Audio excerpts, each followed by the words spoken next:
लोकशाहीचा बुलंद आवाज, रिपब्लिकन वार्ता, महाराष्ट्र। कृषी पर्यवेक्षकाने 3000ची लाच स्वीकारताना एसीबीने रंगेहात पकडले। गंगाखेड तालुक्यामधील कृषी कार्यालयातील घटना।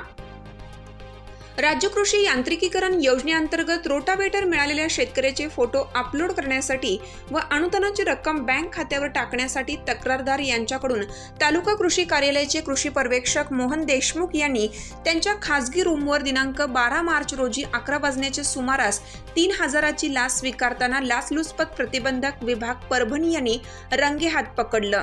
सापळा कार्यवाही यशस्वी झाल्यानंतर गंगाखेड पोलीस ठाण्यात गुन्हा दाखल करण्याची प्रक्रिया सुरू होती। तक्रारदार शेतकरी यांच्या पुतण्याला राज्य कृषी यांत्रिकीकरण योजनेअंतर्गत रोटावेटर ऑनलाईन सोडतमध्ये निवड झाली होती। तक्रारदार यांचा पुतण्या यांनी सोडतीत मिळालेले रोटावेटर खरेदी केलं होतं। त्यांची दिनांक 21 फेब्रुवारी रोजी कृषी पर्यवेक्षक मोहन देशमुख यांनी त्यांच्या गावी जाऊन पाहणी केली। यावेळी देशमुख यांनी तक्रारदार यांना तुमच्या भावाला ट्रॅक्टर अनुदानावर मिळाले आहे, ट्रॅक्टरचे फोटो काढून वेबसाईटवर अपलोड केले तेव्हा तुम्ही भेटायला येतो म्हणून भेटला नाहीत। रोटावेटर फोटो वेबसाईटवर अपलोड करून अनुदानाची रक्कम बँकेत टाकण्यासाठी 3000ची मागणी केली। तक्रारदार यांनी लाचलुचपत प्रतिबंधक विभागात तक्रार दाखल केली। या तक्रारीची दिनांक 5 मार्च रोजी पंचासमक्ष लाच मागणीची पडताळणी करण्यात आली। पडताळणी दरम्यान कृषी पर्यवेक्षक मोहन देशमुख यांनी अनुदानावर मंजूर झालेल्या रोटावेटर आणि ट्रॅक्टरच्या केलेल्या कामासाठी तक्रारदार यांच्याकडे 3000 रुपयांची मागणी पंचासमक्ष केली। लाचलुचपत प्रतिबंधक विभाग परभणी यांनी मंगळवार रोजी एका पेट्रोल पंपाजवळ त्यांच्या खासगी रूममध्ये पंचासमक्ष स्वतः लाच स्वीकारली।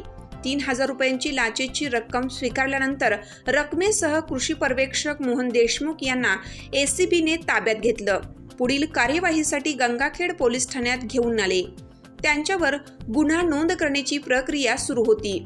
पोलीस अधीक्षक डॉक्टर राजकुमार शिंदे यांच्या मार्गदर्शनाखाली सापळा कार्यवाही यशस्वी करण्यासाठी पोलीस उपअधीक्षक अशोक इप्पर, एसीबीचे पोलीस निरीक्षक सदानंद वाघमारे, पोलीस हवालदार चंद्रशेखर नीलपत्रेवार, कल्याण नागरगोजे, जिब्राईल शेख, संतोष बेंद्रे, चालक जनार्दन कदम या पथकाने ही कारवाई केली।